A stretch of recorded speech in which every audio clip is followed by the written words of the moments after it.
Chapter 280. On the day of the wedding ceremony, Viridius was staring at Giselle's map. There were no chandeliers to light the room, or any fancy sofas suited for a senator's room. He was not in his room in his manner though. The walls had only one thing hanging, the map. There were no pictures of him, no expensive paintings, nothing. It was Viridius. The map and his throne could be seen in the room. The room was Viridius' fantasy. The 5-feet chair he was sitting on, he made it himself. He decorated the entire chair with gems, etched the chair's arms with gold and diamonds. He saw the chair as his throne instead of a chair. One could simply sell the chair for millions. The room was located in Krilta, beneath one of the houses in the noble district. For years he was planning to take over Giselle from here. "I'm the ruler of Giselle," Viridius said as a smile in between happy and evil appeared on his face. He had been repeating these words for nearly 20 years. After speaking these words, he stood up before walking towards the map. He framed the map with gold frames and high-quality glass.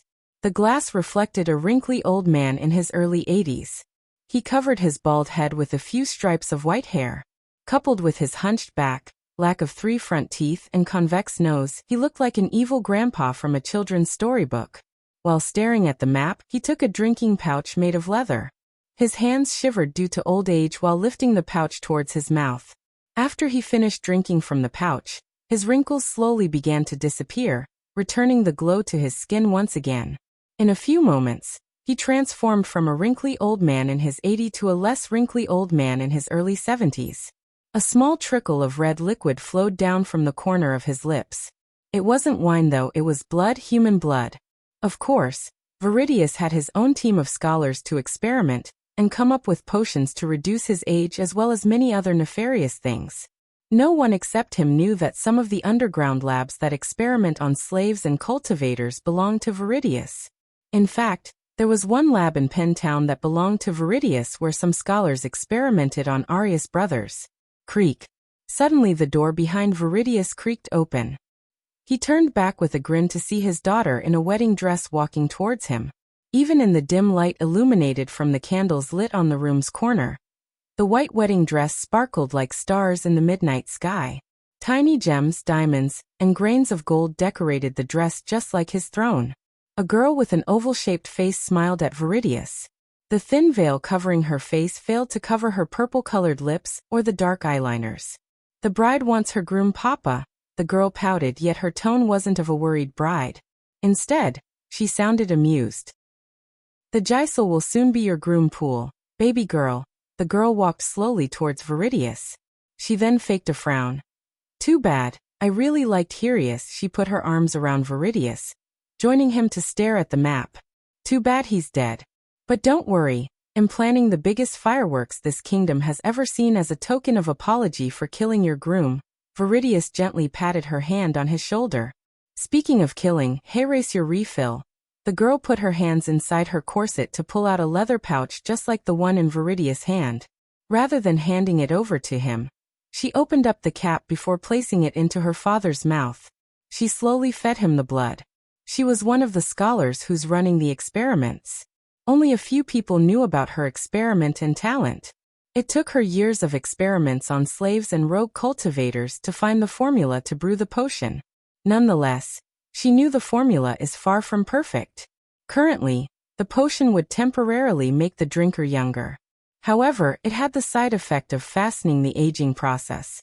Hence, Viridius looked like he was in his 80s when he was actually 50 years old. "I want Caius alive, Papa.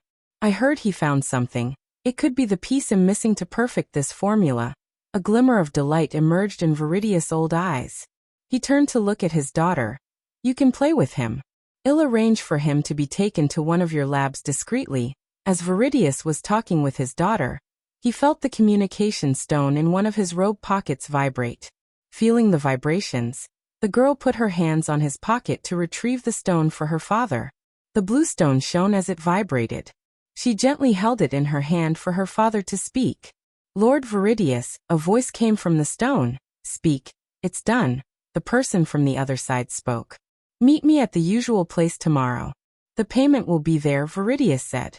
"It's nice doing business with you, Senator." The stone soon lost its glimmer. indicating that the communication had ended. Send the cleanup crew. After she put the stone back into his pocket, Viridius calmly ordered his daughter. No loose ends, she chuckled evilly. She was just as cruel and ruthless as her father. In her life, there were only two important things, her father and her drive to find a cure for death. Only a few southern continent-born people were able to cultivate after settling in the cultivation continents. Yet, none of them could live past the body refining stage. Knowing the statistics, she decided to change their body from within to adapt to cultivating. She had experimented on hundreds of lives to imbue arch energy in a cultivator's blood without losing the energy after crossing the void line. I can make you cultivate Shorty, but you have to quit drinking. Think you can do that? Instead of sleeping on the bed in his room, Michael was outside with the crew. He was looking at the sun rising on the horizon while talking with Shorty and Gibson. Come on, Captain. I want to do all the cool stuff you do. Michael never thought Shorty would come to him, pleading to make him a cultivator. The idea of Shorty being a cultivator amused Michael. Michael did not completely cut him off. I bet you do. But as I said, first go without drinking for a month and you'll think about it. The other pirates were laughing at Shorty. They found the thought of Shorty casting spells the funniest thing they had ever imagined. Shorty heard the sound of them laughing, yet he seemed adamant about becoming a cultivator, which surprised Michael. At first, he thought Shorty wasn't serious, but that thought began to change. Captain, if I do that, will you make me a cultivator? Shorty tucked Michael's sleeves. Michael looked down at Shorty. For the first time, he saw a serious look on Shorty's face. Quit nagging Lord Lucifer, you idiot. Gibson tried to interfere, yet his shout didn't even make Shorty bat an eye. Michael raised his hand as Gibson quickly shut his mouth. All right, I'll give you a chance. Go without booze for a month and I'll make you a cultivator. Really? You promise? Shorty's face brightened up like someone lit a candle inside his head while his eyes sparkled with excitement. What the hell? You got my word, Michael sighed as he promised Shorty. He was going to make all of his men cultivators anyway. And it's Lord Lucifer, Shorty. They turned back to see Gaia walking towards them. She didn't wear any skull masks to hide the frown on her face. Noticing the frown, Michael knew something serious came up. Gibson, get the crew ready and set the course for Giselle. Yes, Lord Lucifer. Aye, Captain Lord. Lord Lucifer. Gibson addressed Michael as Lord Lucifer while Shorty addressed him as Captain. No matter how hard Shorty tried, he couldn't address Michael as Lord Lucifer. Still, Shorty was trying and Michael could tell he would learn soon. What is it? Michael climbed down the stairs to enter his room with Gaia. I have good news and bad news. The good news, Heimberg and Tiberius found where they might have gone. Gaia rubbed her temples as she spoke. And the bad? They might have brought their own explosives to blow the shit up. Michael realized why she had the frown. Heimberg already planted the explosives he bought from the system around the place where the senators would sit. The explosives were planted carefully to blow up the senators, but not all of them. If the gladiators brought their own explosives hoping to blow up the arena, the power of the explosion would be doubled, killing every single senator, including Caius. In addition to that, if the explosives the gladiators brought were powerful, the blast could kill Tiberius, Heimberg, and Maxine along with all the nobles. Michael knew killing nobles might look like cleaning up the city, but it would cripple the economy. The nobles were the backbone of the kingdom's economy, so killing them was equal to crippling the kingdom. If Michael were to destroy Giselle, he would have let the gladiators blow up the nobles. Since his plan was to use Giselle as his first step to conquer this world and earn gold coins, he had to stop them. Chapter 281. Where is Heimberg and Tiberius now? Michael asked. His voice was serious, yet he remained calm. There was no expression except calmness on his face. Here, Gaia pointed at the far south side of Giselle, where the city border meets the ocean. It's where the sewage opens and I'm not coming in, she firmly said. The last thing she would do was rummage through their sewage. I'm not planning to take you with me. You make sure the senators are in their places as we are planned. If I didn't give you the signal by the time, save Caius and Maxine from the explosion first. And if you can, I can't believe I'm saying this. Save the nobles. Michael let out a peal of tired laughter. The nobles were indeed important, but not as important as Caius or Maxine. Of course, he planned to subdue the gladiators before they could blow up the arena using their own explosives. Nonetheless, he always liked to have multiple plans. Go, Heimberg and Tiberius will meet you at the entrance, Michael nodded. And try not to stink more when you return, she laughed. I'll bring a bucket of sewage water for you to bath. You go fuck yourself, you gross bastard, before she could throw something at him. A bright light enveloped him. In a blink of an eye, he disappeared from the room. Michael appeared in a dark alley behind a 3-story building. The alley was located near the docks. He marked this place when he was staying in the city. Instead of walking towards the place where Heimberg and Tiberius were waiting for him, Michael cast the lightning dash to take off from the ground. In a few seconds, he was in the air above everyone and everything else. He could see the ships coming in and out of the docks. The sun was halfway above the horizon. The sparkling blue ocean had golden light decorating it as a gem on a crown. Calming ocean wind brushed past Michael while his raven black hair fluttered in the wind, making his hair look messier and messier. Michael willed the system to equip his Lucifer armor with a mask. In a flash, he completely transformed himself into Lucifer except for the black cloud and the red eyes. Meanwhile, at the sewage entrance, Heimberg and Tiberius were waiting for Michael. The sewage entrance was a large circular hole with a few iron bars. Most of the iron bars were corroded, leaving plenty of space for someone to enter the sewage. The entrance was located under a bridge which gave enough darkness for the two of them to avoid detection by soldiers. So how long have you been working for them? Tiberius asked, leaning on the brick wall. Heimberg was watching around to see if anyone's coming when he heard Tiberius' question. Couple of weeks. Tiberius arched his brows as he was surprised. For a guy who has been doing this for a couple of weeks, you seem pretty loyal to them. Fear. Instead of giving Tiberius a long answer, Heimberg uttered only a word. Fear. Well, if I saw someone fly like a bird and use magic inside the void line, it'd freak me out too, Tiberius shrugged. You've only seen a glimpse of what they can do, Tiberius. Tiberius wasn't interested in what they had done. He was more interested in what they could do to this godforsaken continent. Do you think they could do what the rebels are trying to do? I don't think I know. They will change the fate of this continent for better or worse. Whoa! As they were speaking, Tiberius saw a dark figure suddenly land before the sewage entrance. He recognized the armor, yet this was the first time Tiberius saw Michael with his skull mask on. Let's go find your friends. Without wasting a second, Michael leaped from the ground to enter the sewage tunnel. Like an obedient servant, Heimberg climbed up the sewage entrance following Michael. Tiberius entered lastly. Grhhh. Heimberg thought the stink outside was overwhelming, but compared to the inside, the outside stink was nothing. He had to cover his nose while following Michael. When Michael entered the dark forest with Gaia, he was poisoned with fear toxin. This lesson taught Michael to design his mask to filter toxins, poisons, and any particles that could harm him.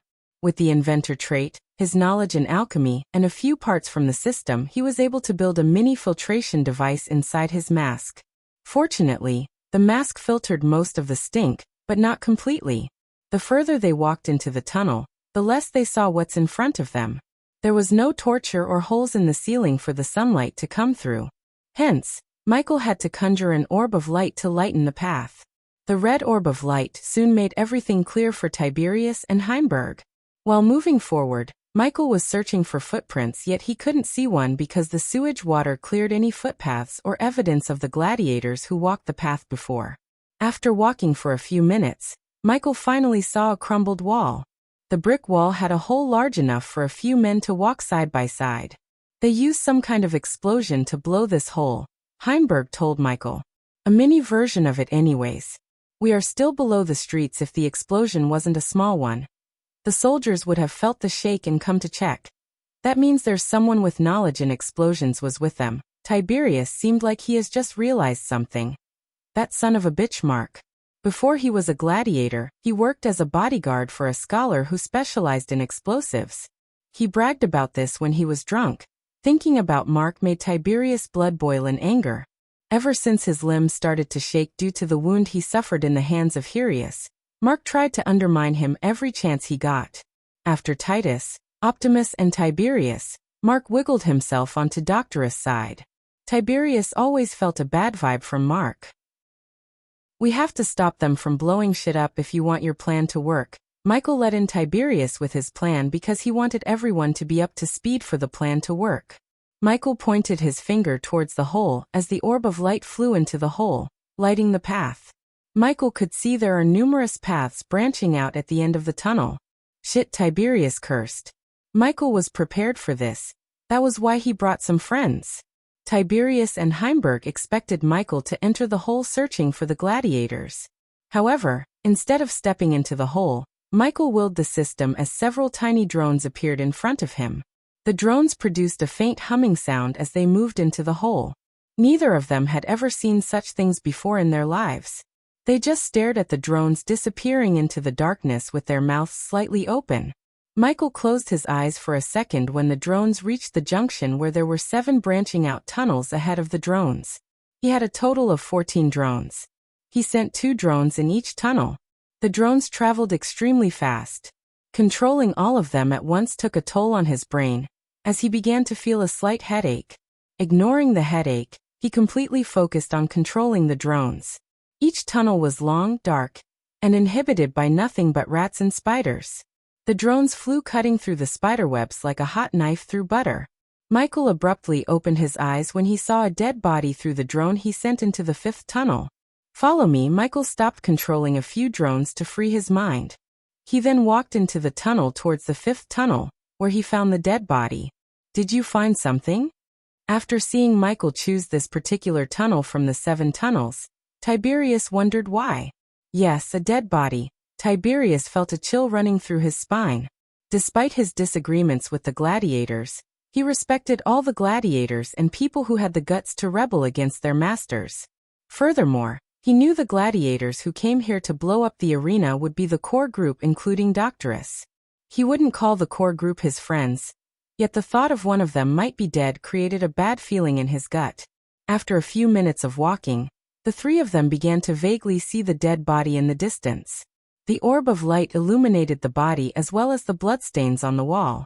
Michael looked around for any booby traps left by the killer. They couldn't see the face but only the stab wound on the back as the face was facing the ground. The dead one was tall. Numerous paths are branching at least 6 feet 5 inches. He had a muscular body with old burn marks on his body. In addition to the scars, under the orb of light, Michael could see that the man was black. No, it can't be. Tiberius rushed at the body, splashing sewage water all around him. He immediately knelt beside the body, ignoring the sewage water before turning the body. Doctorus. Chapter 282. Michael didn't say anything, but he was indeed surprised. He heard Tiberius talk about Doctorus when he asked him about the slave rebellion. The man trained some of the best gladiators in the southern continent, including Titus and Optimus. It was a pity to find this man dead. Michael planned to recruit him and make him train his own personal army of gladiators. "Come on, wake up, old man." Tiberius shook Doctorus' body frantically. "Do something. He's dead." "Tiberius, someone stabbed him in the back." Michael pointed out the stab wound in the back. "We might catch whoever did this when we meet the other gladiators. Let's hope they're alive." Tiberius just realized that whoever killed Doctorus might have gone to kill the rest of them. Still, Tiberius couldn't believe a single man could have killed Doctorus. As far as he knew, it would take 10 gladiators to even wound Doctorus, let alone kill him. In anger and shock, Tiberius failed to see the simple yet most correct conclusion. The drone hovering above them flew further into the tunnel, searching for the gladiators while Tiberius stood up carrying Doctorus' body in his arms. "I'll not leave him in this stinking hell. We'll give him a proper burial," Michael said before following the drone's path. Finding Doctorus dead made Michael speed up things. He drove the drone as fast as the drone could fly. It was obvious to Michael that someone among the gladiators was a traitor. "Lord Lucifer." As they were walking, Heimberg called Michael. "Speak. Isn't it dangerous for us to walk into a place that's filled with explosives? Whoever killed him might have booby-trapped it to explode." Tiberius was too drowned in anger and grief to listen to Heimberg. He just walked behind them carrying Doctorus' body. All of his moments with Doctorus flashed across his eyes. He was dead for at least 3 hours. That's plenty of time to set off the explosives if he wanted to. And if I'm right, he won't be there with the gladiators. Why do you say that? Tiberius asked. Speaking of the killer brought Tiberius back from his flashbacks. He wanted to rip the throat off of the one who killed Doctorus. Tiberius promised himself and Doctorus that he would avenge him. He was stabbed in the back, which means Doctorus trusted this person to turn his back and drop his guard. The traitor stabbed him in the back, killed him, and it's highly unlikely that he returned to the gladiators. If he had, they would have definitely asked where Doctorus is and come searching for him. Michael abruptly stopped talking when he found the gladiators. They were gathered at a spacious hall where he could see several pillars going into the ceiling. 6 gladiators ahead, Michael fastened his steps. Eventually, after walking for 15 minutes, they saw the tunnel open up to a spacious hall. Several torches were lit around the hall to reveal the long pillars as well as a few sacks. Someone's coming. Who else would be coming other than Doctorus? What was he doing out there? Give the man a break, this is our last day. What's that sound? The gladiators began to murmur, hearing the footsteps. Despite the drone flying above them and it's very silent, the gladiators still heard the faint humming sound it produced. Only because the drone was flying from one dark spot to another managed to evade their eyes. Guys, the gladiators looked closer at the tunnel to see the orb of light. Soon, they became agitated seeing Michael walking out of the darkness. His full armor and the skull freaked them out. Yet, they were quick enough to draw their swords out. Stand down. Tiberius' shout reverberated the hall. I heard that voice before. It's Tiberius. The 6 remaining gladiators saw Tiberius walk out of the darkness. For a moment, the gladiators couldn't recognize Tiberius.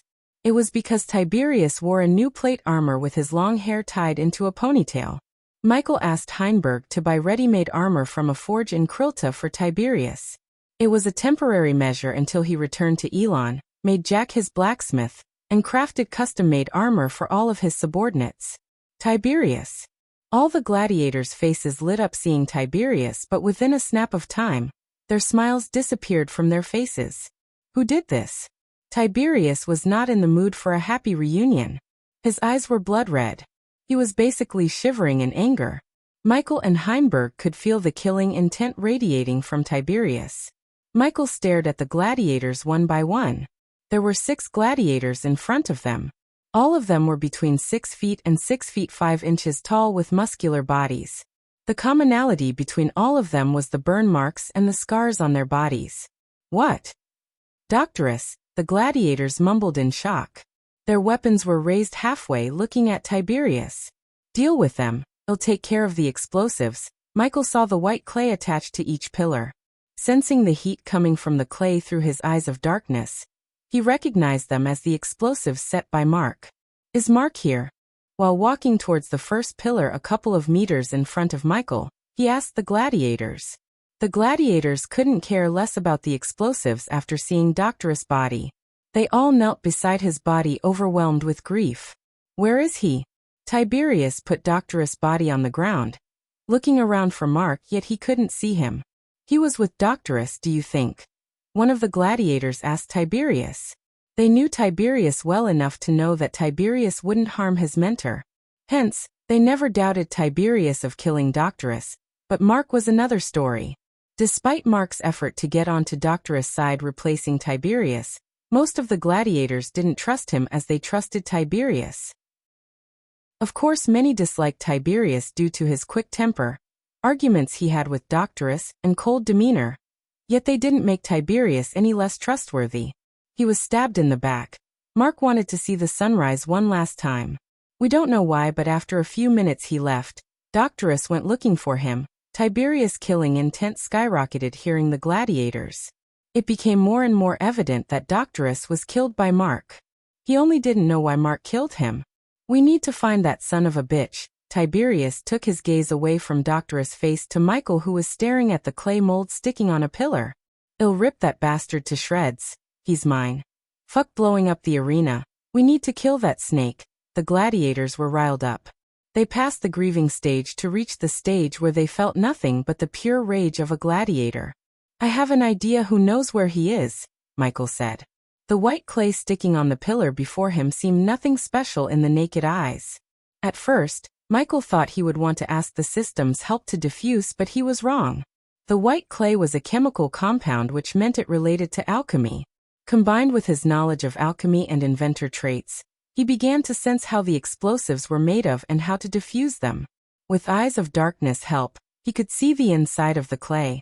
Unlike most of the bombs on Earth, there were neither wires nor circuits in the clay. Inside the white clay was a word separated through the center by a liquid. Either side of the liquid was filled with chemical compounds that would create a reaction when coming to contact with each other. The liquid was the substance that prevented the compounds from getting mixed. The white clay covering the orb absorbed this liquid little by little, hence working as a timer. System, I need a syringe filled with coconut oil. 50 badass points. Do you wish to buy it? Yes, the liquid just needed to be non-reactive to either of the substances in the orb. Compared to the liquid already inside the orb, coconut oil was a much better option. In a flash, 2 syringes appeared in Michael's hand. One was filled with coconut oil whereas the other was empty.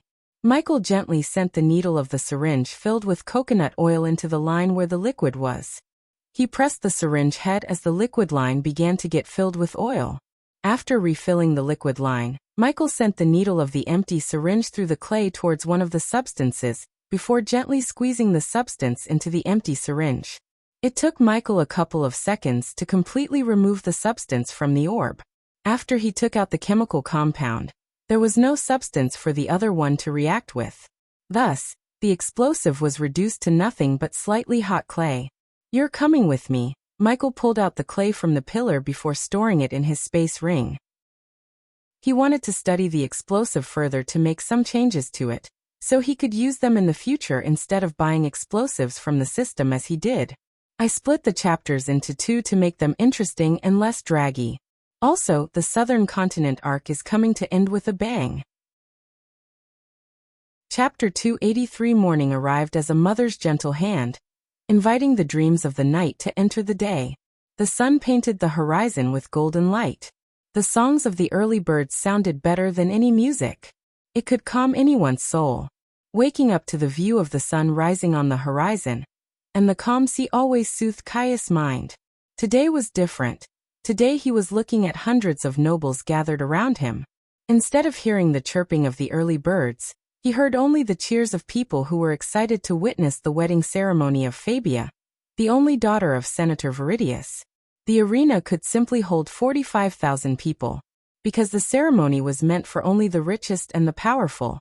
Out of 45,000 seats, only 350 were filled, including the senators. Many nobles from the nearby kingdoms attended the ceremony with their relatives. They were more interested in watching gladiators fight to the death rather than Fabia's wedding. On the elevated stage built for the senators, 8 lavish chairs were arranged in the front line while numerous less fancy chairs occupied the space behind the first line. Among the 7 chairs in the front, 6 were for the senators, 1 for the bride and 1 for the groom. The rest of the chairs were for the senators' family members. Caius was the first senator to come as he wanted to seat himself on the chair, where Lucifer told him to. If everything went according to the plan, this day would change his life forever. Caius walked towards the 4th chair from the right. Standing in front of the seat, he ran his finger on the top rail, until he felt a bump in the cushion covering the rail.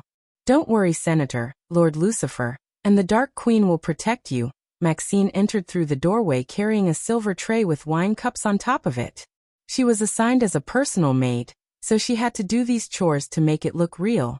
The worst part of the job was not serving Caius, but having to wear the ridiculous maid uniform. At least she got permission for Lord Lucifer to wear a large hat that helped her hide her embarrassment. The others are on their way. So look normal. Caius drew a long breath, preparing himself for the big day. As she said, he needed to look normal, or the other senators might get suspicious. Although the senators would look friendly to the public, they all hated each other due to the power struggle between them. They wouldn't raise a finger if there isn't a political benefit for them.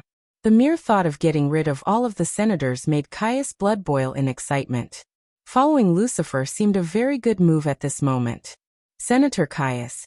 Caius was just about to reach his hand out to pick a wine glass from Maxina's tray, When he heard a familiar voice calling out his name, Maxine turned her head to see a tall man with long brown hair, walking towards them with 2 Spartan soldiers. He was thin as a stick. With his wide grin and bony face, he really looked creepy in her eyes. Senator Quintus Caius smiled, but anyone could tell the smile was fake as a unicorn. Looks like you two has beaten me to it. Maxine saw another man walking behind Quintus. Unlike Quintus, he was rather short and chubby. No Spartan soldiers or relatives could be seen accompanying this man. He came walking alone. Senator Kiso. Yet again the 3 senators exchanged fake smiles. Where is that giant of yours, Senator? Quintus asked Caius. He completely ignored Maxine. She could see the contempt in his eyes when he looked at her. Won't he obstruct the view of the wonderful fights? Caius said with a small grin on his face. He certainly will, Senator Kiso said, letting out a short burst of laughter. What did I miss? The 3 senators saw Senator Selick approaching them with his 2 wives, 3 children, and 2 fully armor-plated soldiers. He was neither too short nor too tall. His golden hair was short just like one of his wives. The second wife was a redhead with a beautiful hourglass structure. The senator and the golden-haired woman seemed like they were in their late 40s, but the red-haired woman looked much younger. One would guess that she was in her late 20s. The 3 children stayed beside the golden-haired woman. 2 of them were young boys in their late teens while the girl seemed a couple of years younger than them. Look who's here. Senator Aaron's Senator Kiso welcomed the senator's family with a grin. Maxine noticed the genuine smile on Kiso's face. His smile seemed genuine because Senator Aaron's and Kiso were planning to tie the 2 families with a marriage between Kiso's daughters and Aaron's sons. Just like any other continent in this world, marriages were proposed with ulterior motives. They were kind of deals and cared less about the groom and bride's feelings. Even the Winston family arranged a marriage between Noah and Alicia to strengthen their family. Plus, in this world, a man was allowed to marry as many times as he wants. Hence, most of the cultivators and noblemen had a harem of wives. It was extremely rare to see someone like Michael who hated the idea of having a harem of wives. With his reputation and talent, he could have as many beautiful wives as he wants. In addition to his hate towards the harem, Gaia would murder anyone if one wanted to share him with her. So I see him the only one who brought the family, Senator Aarons laughed. The red-haired woman remained expressionless while the others shook hands with the senators before taking their seats. Where is Senator Viridius? He can't be late to his own daughter's wedding. Senator Quintus looked at the doorway expecting Viridius. Speaking of weddings, where are the bride and groom? And is Senator Marcus coming to the ceremony? Senator Kiso asked the senators. I won't be surprised if he didn't show up considering what happened at the gala. Senator Aaron said as the senators except Caius nodded their heads. What Senator Aaron said would have been true if Caius didn't receive any orders from Lucifer. It was Caius' responsibility to bring all the senators to the stage. Senator Caius had to owe Senator Marcus a favor to get him to the marriage. Since these senators wouldn't survive to see the next day, Caius was happy to oblige to Marcus' demands. What the hell are you waiting for? Move your flabby ass and go bring refreshments for everyone. Senator Quintus raised his voice at Maxine. Yes, my lord. Forgive me. Maxine quickly lowered her head, hiding her anger from showing on her face. She didn't want to disappoint Lord Lucifer because of Quintus' remarks. Take a seat, gentlemen. Caius gestured at the senators to sit. He didn't budge an inch away from the chair he was supposed to sit on. Are you all right, Senator Caius? The golden-haired woman noticed the few sweat drops appearing on Caius' forehead. Caius knew she is more observant than the rest of them. Still, he was surprised by her question. Why wouldn't I be? It's not like my daughter's wedding. Caius brushed off her question with a joke. Quickly fix your daughter's marriage, Senator Caius. I have some excellent matches for your daughter. I bet you do, the woman chuckled as Maxine returned carrying 2 silver trays with several wine glasses on top of them. While she was serving them, everyone in the arena heard a loud rumbling noise. They looked up to see the airship slowly floating towards them in the sky. This wasn't the first time Maxine saw an airship. The design of the ship was very similar to the blimps on Earth. Instead of helium, the scholars used odril gas.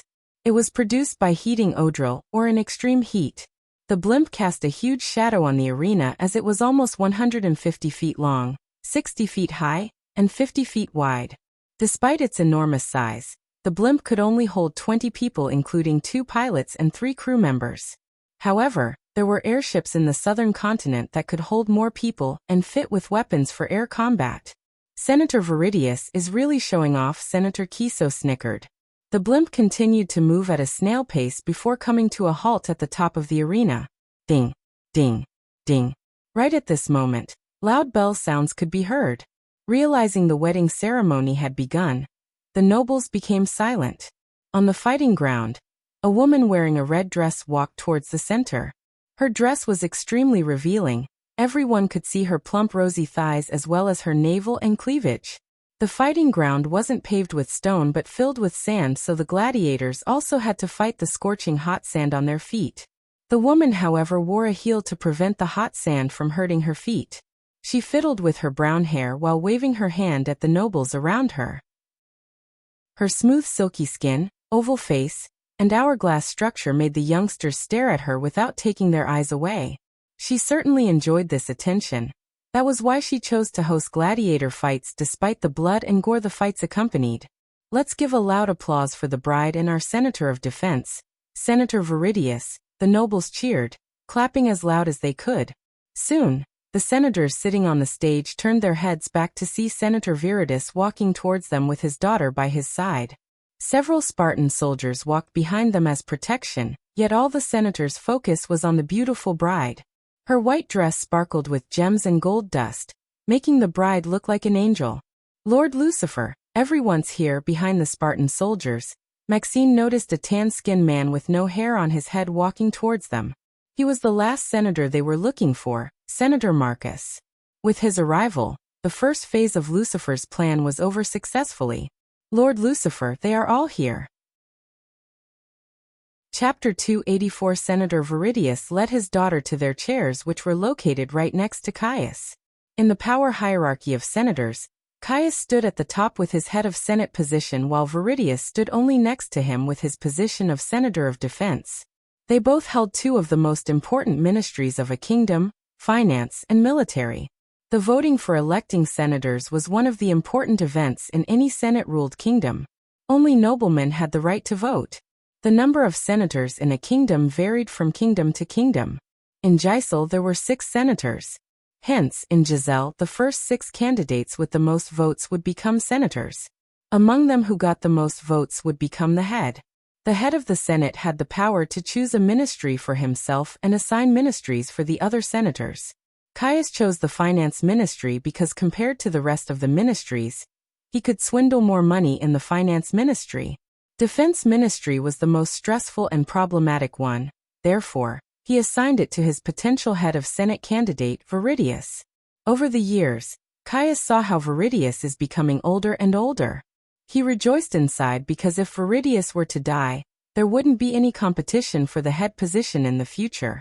Pity, Caius said to himself looking at Fabia in her wedding dress. He felt bad for the girl to die on the most important day of her life, her wedding. First of all, let's congratulate Miss Fabia, who is about to become Lady Fabia Herius. The girl on the ground had a metal cube on her palm that amplified her voice loud enough to reach everyone in the arena.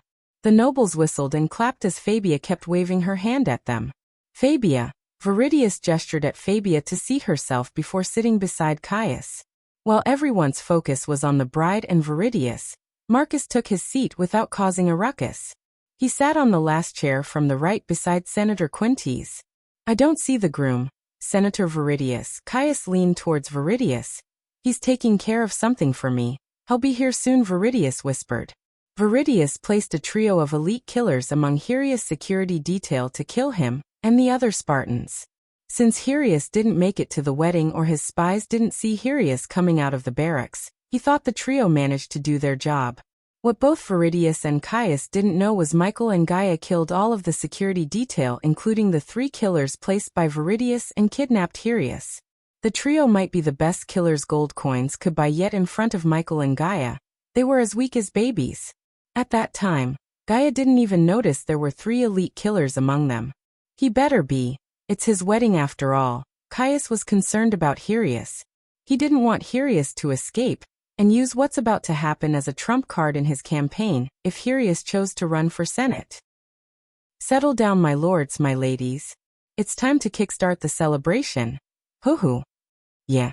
Release the beasts. Fight, fight, fight, the nobles began to scream in excitement.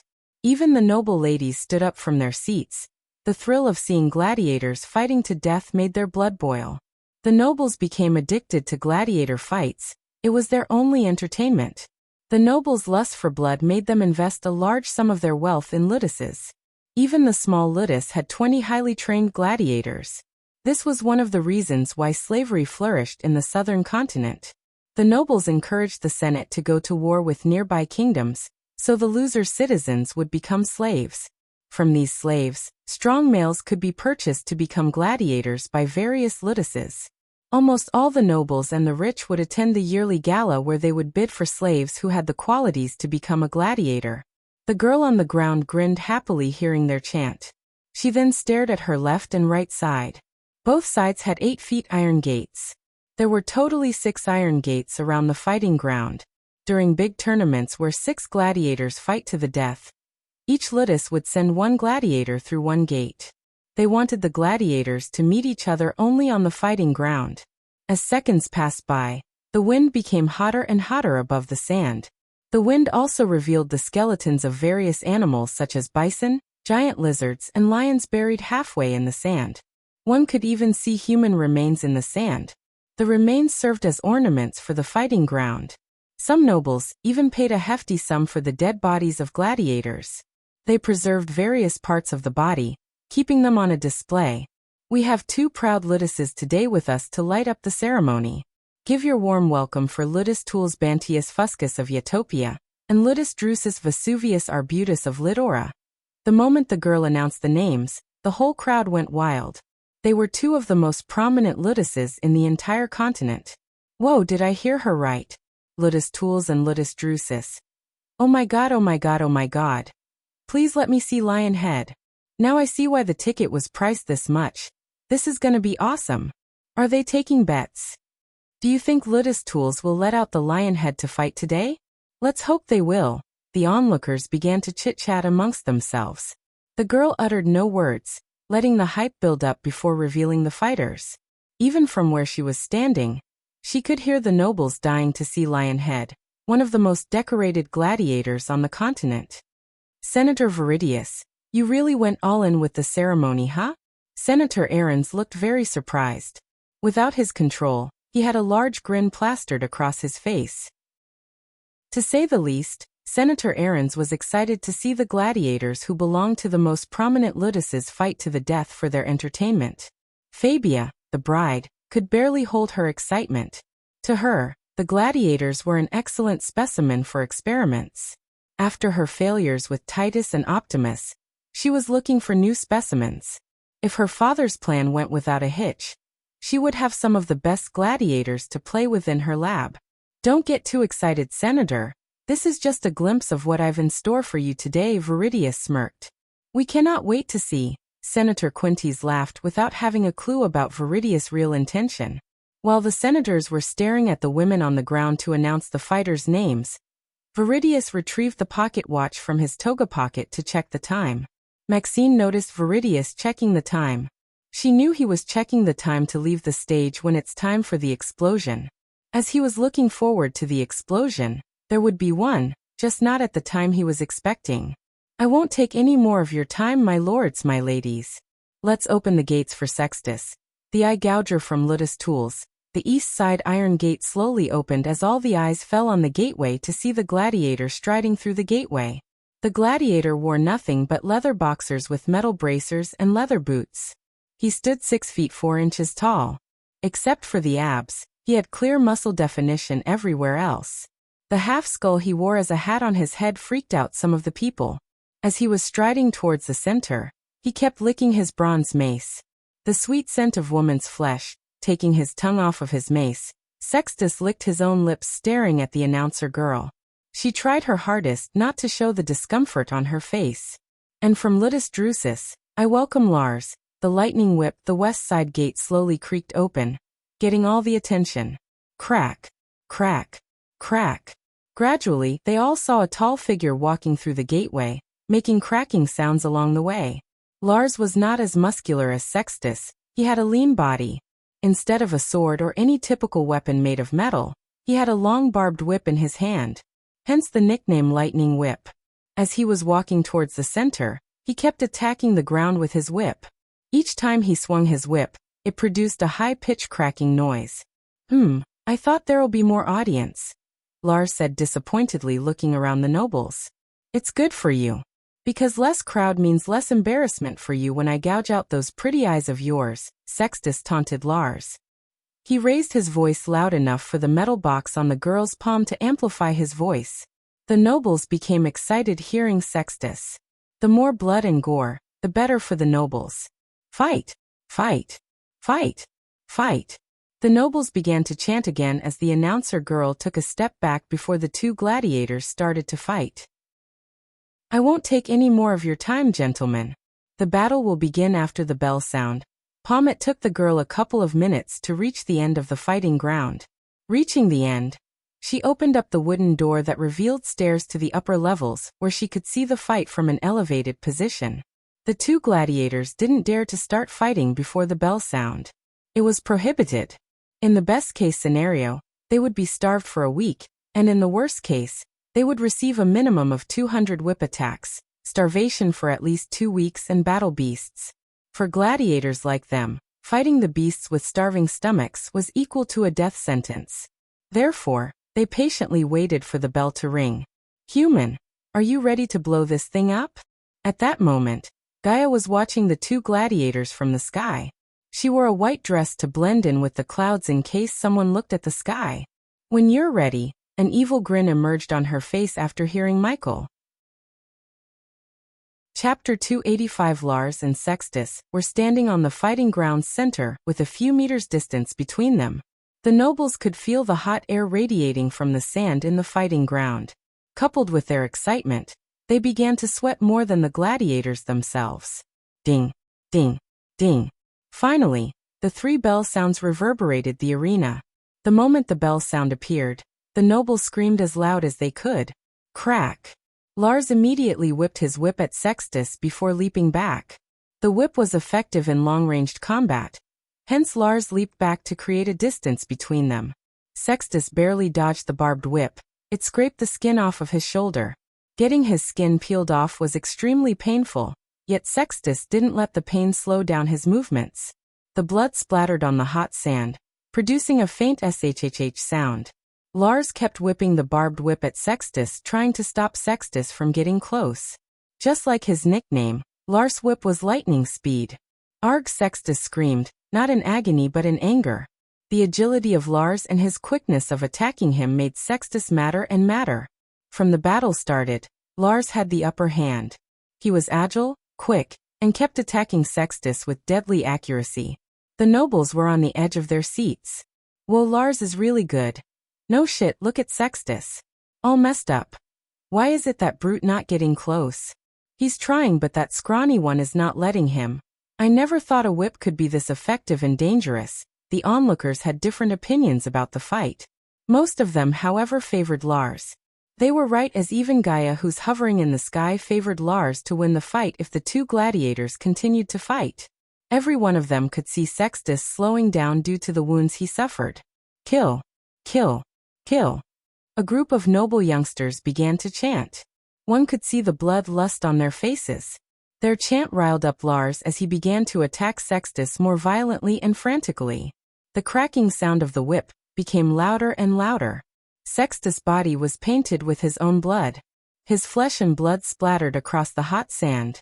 Since he blocked the whip with his hands, they suffered the most. One could even see the vague outline of the bloodied bone in his hand as the barbed whip peeled off the skin from his hands. Sextus screamed once again, but instead of dodging or blocking the whip, he let the barbed whip wrap around his ribcage. Lars was stunned to see Sextus from his guard. Soon he realized why he did that as Sextus grabbed the barbed whip tightly. The barbs on the whip penetrated Sextus' palm as blood oozed out of his hand. Nonetheless, Sextus didn't let go of the whip. He held onto it as tight as he could. Shit! Lars tried to pull the whip away from Sextus, yet he simply couldn't. Everyone misjudged Sextus' ability to endure pain. Just when they thought Sextus couldn't win against Lars, he used his wit to overcome Lars' agility. Inch by inch, Sextus moved towards Lars while holding onto the whip. He gritted his teeth in pain as his eyes turned bloodshot. Even his brown skin became paler due to the blood loss. How is he doing that? This is awesome. Look at all that blood. Lars is doomed. The nobles love the blood and gore, unlike Gaia or Maxine.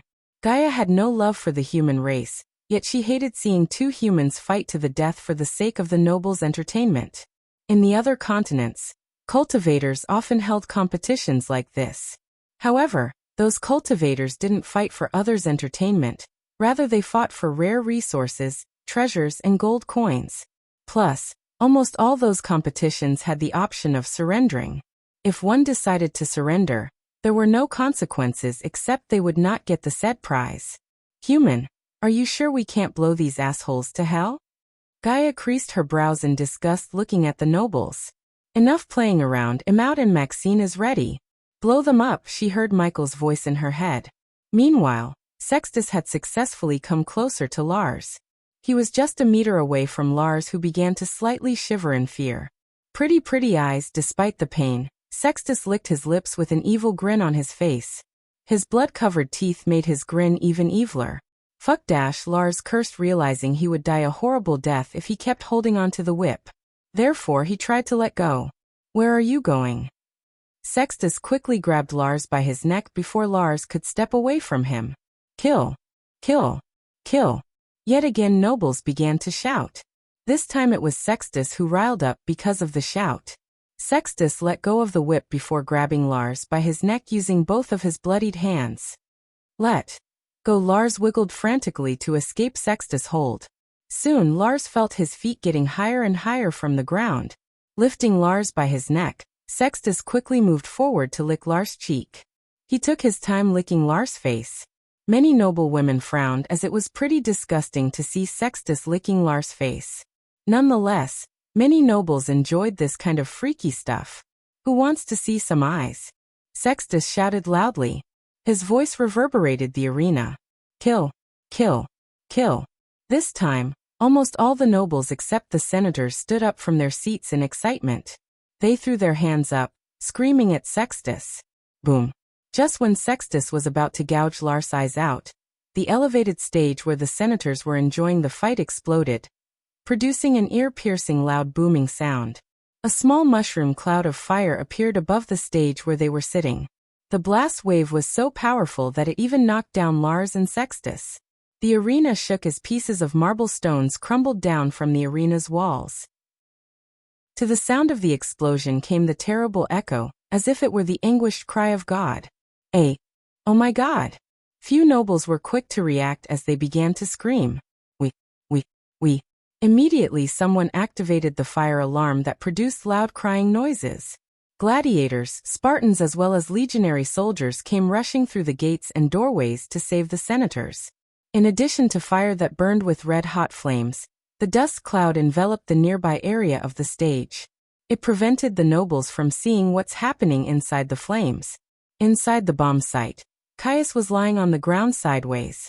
His vision blurred while he could not hear anything but a high-pitched whistling sound. He could vaguely see a few figures lying in front of him. He couldn't make out the identities.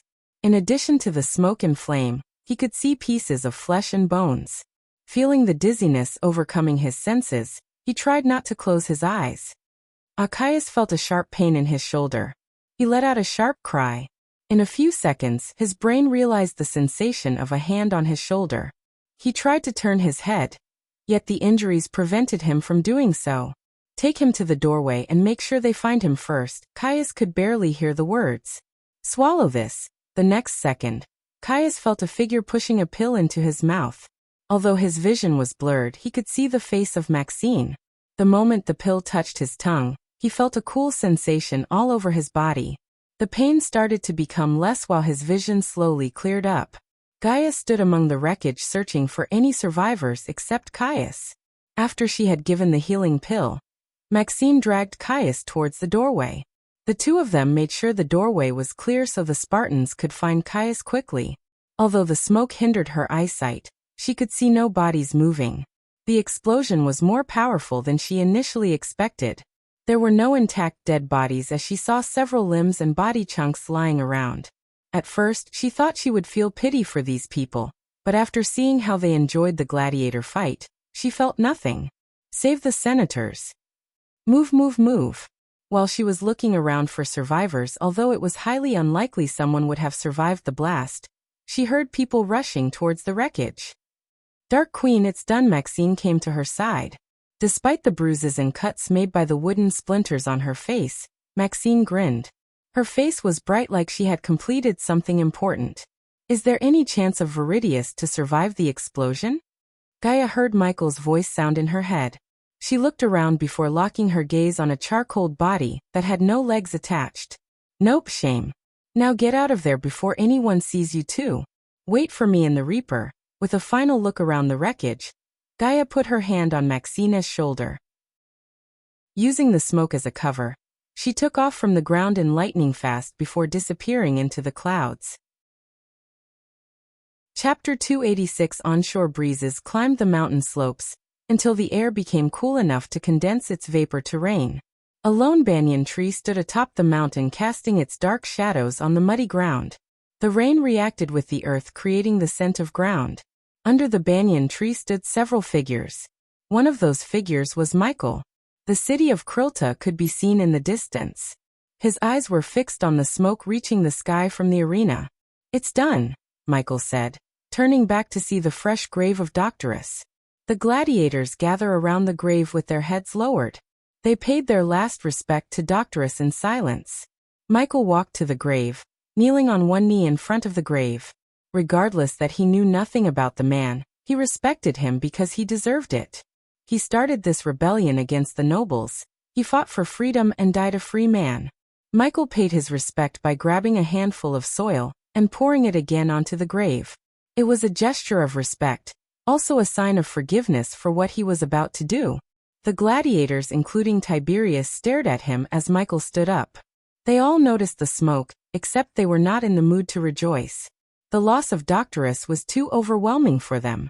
They were ready to sacrifice themselves, yet they never imagined Doctorus would be murdered by one of them. You know why he left you at the camp instead of taking you with us? One of the gladiators asked. The sound of thunder rumbling, as well as the flashes of lightning, accompanied them along with Tiberius' silence. He wanted you to lead the rebellion after him, the gladiator finished his thought. Tiberius just let out a hollow laugh. Crazy bastard. Always managed to find things that I cannot agree with. Tiberius took his gaze away from the grave to the dark cloud-filled sky. He closed his eyes, letting rain droplets wash over his face. I'm no leader. I never was and never will be. What we need is a leader who could do the impossible. Tiberius gave a long and hard thought about this. Although he only knew Lucifer for a short amount of time, he saw what Lucifer is capable of. For instance, he just killed every senator except one with no casualties on his side, where Doctorus' plan included them getting blown to pieces with the senators. You know, before I met you, I met Doctorus. Tiberius' brows arched up while the four gladiators looked at him bewildered. I made the same offer as I did to you. Follow me and I'll help you cleanse this continent. He was a warrior to the core. There was no fear in his eyes. The gladiators couldn't help smiling. He said, looking into my eyes, he would rather die a free man than become a slave once again. Sounds like him, Tiberius smiled. The fact Lucifer went to Doctorus before coming to him didn't surprise him the least. If he was in Lucifer's shoes, he would have done the same. After all, Doctorus was a far better warrior and a man than him. I respected his wish, but it's a pity that he put his trust in the wrong man. Now it's time for you four to make the choice for yourselves and the entire rebellion. Before they could give it a thought, Michael activated the runic teleportation to teleport back to his ship. The sudden flash of light made the gladiators close their eyes. When they opened them, they were standing on a ship. There was nothing but the ocean surrounding them. In the distance, they could see the familiar docks where they initially landed with Doctorus. What just dash Uwak? Uwak. Since this was their first teleportation experience, they immediately felt everything inside their stomach making a return trip towards their mouth. They rushed towards the ship's edge to throw up in the ocean. Tiberius tried to fight the vomiting sensation, yet after a few seconds, he too ran towards the edge. Michael or the crew members were nowhere to be found on the upper deck. He wanted the gladiators to discuss in private. A few minutes passed by before they finally moved their heads away from the ocean. Including Tiberius, they drew a few deep breaths. How did he dash? No idea, Tiberius answered before even the gladiator could finish his question. But that's another reason we should follow him, Tiberius said, looking at the four of them. They seemed reluctant. While they were staring at Tiberius to continue, he retrieved a small pouch and a parchment from the side pocket of his black breeches. Tiberius tossed the parchment at one gladiator, while the pouch at another gladiator. Most of the gladiators were soldiers before becoming a gladiator, so they had basic training in reading and writing. The gladiator who opened the pouch raised his brows as his mouth opened wide. Is this for real? The same startled expression could be seen on the gladiator's face who just read the parchment. It is, and what's in the pouch is only 10% of what he's paying me. The gladiators were dumbstruck because they could tell that there were at least 100 gold coins in the pouch. Even a Spartan soldier wouldn't receive 100 gold coins per month, let alone a gladiator. Also, it wasn't 100 gold coins but 1,000 gold coins per month according to Tiberius. They certainly couldn't believe him. I know it's hard to believe, but this is real. Fuck that money for a moment. I'm not asking you to trust him, I'm asking you to trust me. He don't fucking need us. If we want to avenge Doctorus and make his dream come true, we need him. Tiberius paused for a moment before continuing. Look, you saw what he's capable of. He just killed the senators of Gisel without a single casualty while you dumbass went on with a suicide plan. The gladiators had a mix of emotions emerging on their faces. They were shocked to hear that Lucifer killed the senators without a loss while feeling slightly ashamed of their suicide plan. Don't make the same mistake Doctorus made. We need him. He's gonna change this place with or without us. I've already made my decision to follow him. It's time you made yours. I'll give you 10 minutes to decide, as he said. He turned back to walk towards the captain's cabin where Tiberius hoped to meet Michael. After taking a few steps, he stopped. And keep the gold for old time's sake. Michael was currently sitting on his throne behind the oak table as Gaia rested on the sofa comfortably. On the table, the map of the southern continent could be seen. A jade dagger was striking into the map, where Gisel is located. The dagger was an indicator that Gisel is in his control. Behind the skull mask he was smiling. He left a spider with the gladiators. Through the spider, he could hear everything they were talking from his throne. Recruiting Tiberius proved to be a good move, as what he said to the gladiators made them change their minds. Of course, they wouldn't completely trust him. It was expected of them. He didn't want them to trust him, he wanted them to trust Tiberius. Thank you, Doctorus. He thanked Doctorus in his mind for giving him an army. Everything he told the gladiators about him meeting Doctorus and offering him a deal was nothing but lies. He had neither met nor talked with Doctorus. He just used Doctorus' death to his advantage. His lies put a seed of doubt in the gladiators' minds. They would have certainly wondered whether Doctorus would be alive if he decided to follow Lucifer. Because of his lies, it was highly likely that the gladiators would choose to follow him, wanting to avoid the mistake of Doctorus. Knock. Knock. Come. The door opened after Michael's word. Tiberius entered the cabin door. What have they decided? Like he heard nothing, Michael asked Tiberius. Unless they have shit for the brain, they will agree to follow you. Good. Maxine will arrange passage for your people to reach Gisel from the Grey Mountains safely. At the time they reach Gisel, Caius would have announced that he's abolishing slavery in Gisel. If you want, you can wait till he announces it and bring your people in small groups. Tiberius was speechless. The rebels had to pay in blood to keep the nobles at bay and run the rebellion, yet in a couple of days, Lucifer managed to do what they couldn't do for 3 years. He knew Lucifer's plan. Even so, seeing it getting executed without a problem stunned him completely. He only wished Doctorus should have been here to see the rebellion finally moving forward towards the goal. Can we really trust Caius? He's noble to the core. What if he changes his mind? Well, kill him. Gaia waved him off casually. I made sure he doesn't do such a thing. You focus on getting your people settled on. Caius will give you a piece of land and resources to build a village. After he reforms the Senate to my liking, the village will receive further support to become much more. I gave them the freedom they were fighting for. From now on, their fate is in their hand. With conquering Jysel, he finished everything he intended to in the southern continent for the time being. He knew the Hydra would become a godlike existence in the future beside Nightmare. In addition to the gladiator army, he had an undead army waiting for him outside the pyramid, his second base of operation. The whole undead island had become his domain. Soon after Caius forms a new senate, he would get a small fortune of gold coins regularly as another revenue for his future wars. It's time to go home, Michael said to himself. Chapter 287, What Should I Wear? Michael was rummaging through the system store to find new clothes to wear. Currently, he was wearing his Lucifer armor. When he returns to Elon, he knew he should wear new clothes instead of the usual Blade or Neo costume. How could a badass wear the same clothes every day? Instead of choosing a movie costume, Michael wanted to wear something suitable to this world, medieval-style clothing. With his buffed body, no matter what he wore, it would make him extremely good-looking.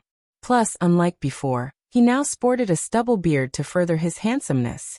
Before he departed to Elon, he only needed to cut his hair short as his raven black hair had grown past the shoulder length.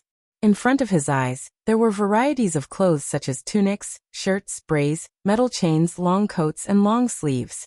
Show me all the long coats. Only black ones, right? Of course. The system filtered the long coats using Michael's parameters. Soon, numerous black coats appeared before him. There were regular trench coats with fur collars, double-breasted trench coats, and a few other variations of long coats. After a few minutes of pondering, he ended up picking a black trench coat with no fur collars. The coat almost reached his feet. It had a mix of medieval and modern vibe to it. Do you want shirts and trousers to go along with the coat? Shit, I sound like a salesgirl in a clothing store. The system murmured as Michael chuckled. Nah, give me a turtleneck, trousers, and suede boots. Make them all black. Aren't you forgetting something? The dual sword sheath. Let me first get 2 new swords to my liking. Michael's 2 swords were degraded, losing most of their sharpness. Because Michael knew nothing about Jack's death, he was still planning to make Jack a blacksmith and forge 2 new swords. Everything will cost you 6,000 badass points. Do you wish to buy them all and store them in the system storage? Them all. Do you wish to buy the same set of clothing for Gaia? ITLL cost you additional 1,000 badass points to remodel the clothing to fit her. She already has enough doubts. Getting new clothes out of nowhere is an unnecessary risk. For now, it'll take her to the best clothing store in Elon after everything they went through. Michael wanted to take a long break to clear his mind. Going on a date with her seemed like a good idea to him. He worried less about the championship tournaments because he was extremely confident in his ability to win the tournament. Although he was at the core formation level 5, the first energy he absorbed from the Hydra egg upgraded his skills, to the point his real strength reached level 9 of the core formation stage. To this moment, he was in the dark regarding the kills of Nightmare. It was because he was inside the void line when Nightmare killed all the bandits that he never received experience points. In addition to Nightmare, he also never received the experience of Aria's kills. Eventually, Michael exited the system. He was still sitting on his throne. He was not alone. In front of him stood Gibson, Maxine, Tiberius, Heimberg, and Gaia remained by his side. I have tasks for each of you to finish while we're away, as he said. He turned his gaze towards Gibson. You said the seas out here are plagued with rogue pirates. I want you to hunt them down. Offer them the choice to join our ranks. If they refused, kill them all but try not to damage their ship too much. His plan was to become a pirate lord.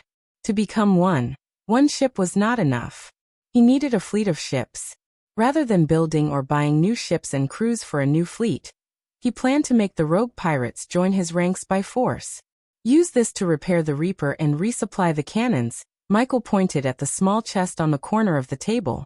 It contained a chunk of wealth he obtained from Lar's ship when he first reached the southern continent. As you wish, Lord Lucifer. Gibson showed no hesitation in his face. The Silent Reaper was a legendary ship that overpowers most of the pirate ships in a one-on-one battle. To give a fair fight to the Reaper, it would take several man-o' wars or the Pirate Lord's ships. Next, Michael looked at Maxine. Travel to the Grey Mountains with Tiberius. Make sure his people reach Giselle safely. Consider it done, Lord Lucifer. She bowed her head as Michael turned his gaze at Heimberg. Gaia just brought Heimberg from Giselle with the help of a teleportation scroll. His previous task was to monitor Caius while he was in the infirmary getting treated for the wounds he suffered in the explosion. It was highly likely that the nearby kingdom might try to use the Giselle's temporary crisis to their own advantage by sending assassins after Caius. I need you to conduct a background check on everyone in Caius' list for the Senate. Put a file on every single one. After that, find the gladiator named Mark. The mere mention of the name Mark made Tiberius' veins pop out in fury. He didn't need any proof to know that it was Mark who killed Doctorus. Initially, he wanted to hunt down Mark himself, but he was talked out of the plan by Lucifer. He needed to be at the Grey Mountains more than on the hunt to Mark. As you wish, Lord Lucifer. Michael felt proud looking at his subordinates. When he first came to this world, he had nothing. Almost a year later, he managed to put a strong foundation to dominate this entire world in the future. He could imagine the people in this room becoming his generals, powerful generals. His enemies would have to face them before even coming to meet Gaia and him. They would be like the top-level bosses. And put these in your ear. Michael flicked his wrist as tiny earbuds appeared on the table. The earbuds slowly began to float towards each of them except Heimberg, as he already had an earbud to communicate with Gaia and Michael. Always keep them in your ear. Who knows, one day it might save your lives. Gaia snickers evilly to mess with them. All of them knew she has a weird sense of humor. You can all go eventually, after everyone left the room. Only Gaia, Michael and Hydra remained in the room. He stood in front of a mirror with a hair clipper that was powered by arch energy. He spent almost an hour in front of the mirror, cutting his hair to perfection. This was the first time he cut his hair since he came to this world. "Ow, I like your long hair," she pouted while sitting on the sofa. The Hydra was still asleep after a hearty meal. Currently, 2 tiny wings were sticking out of its back. The wings indicated that the Hydra would be able to fly in the future. He couldn't help wondering how big the Hydra would grow. "I like changing my looks often. Don't you want to try new looks?" While clipping his long hair, he asked her. Perfection doesn't need alteration. There was an immense amount of pride could be seen on her face. He knew she was right. She was perfect in every way. Among all the women he saw, only Layla could match Gaia in terms of beauty. Thinking about Layla, he wondered what she's doing. He wished not to see her again in his life, even though he knew the odds for that are low. "What about your mouth?" "It's far from being perfect." Michael teased her, expecting her to get mad. Making her mad was one of his hobbies. Fuck yourself, human. She was used to getting teased by Michael. Her lack of anger made teasing a bit dull. In a few minutes, he shortened his hair and shaped his beard to perfection. "How am I looking?" Michael asked. She stared at him from top to bottom before leaving the sofa to come to him. She put the Hydra on the table. To Michael's surprise, she locked her lips with his while running her fingers through Michael's hair. They savored each other's lips for several minutes before parting from each other. "Shall we go home?" she asked, licking her lips with an alluring smile on her face. "Yes, we shall." The both of them yet again put the masks on to hide their faces. After she gently took the Hydra from the table, Michael closed his eyes, willing the system to activate the runic teleportation. The warm feeling of teleportation rays enveloped them. Either of them couldn't wait to return to the sect. After 4 months, Michael could open the restaurant. He hoped the winter had passed. More than everything, Michael wanted to unlock the demon soul from the stone. Before departing to the southern continent, the system said that the stone needs at least 2 months to stabilize before opening it. It had been 2 months since he came to the southern continent, hence Michael knew it's time to let out the demon and take another powerful subordinate. After several seconds, Michael opened his eyes to see the familiar dark walls, sofa, and large bed. Finally, he had returned to the Abyssal. Chapter 288. His room in the Abyssal looked the same as left it before going to the southern continent. He could feel the arch energy in the surrounding air. Compared to the air in the southern continent, the air here felt thicker and clean. If he hadn't gone to the southern continent, he wouldn't have felt the difference. "Oh baby, I missed you so much." Gaia leaped onto the bed.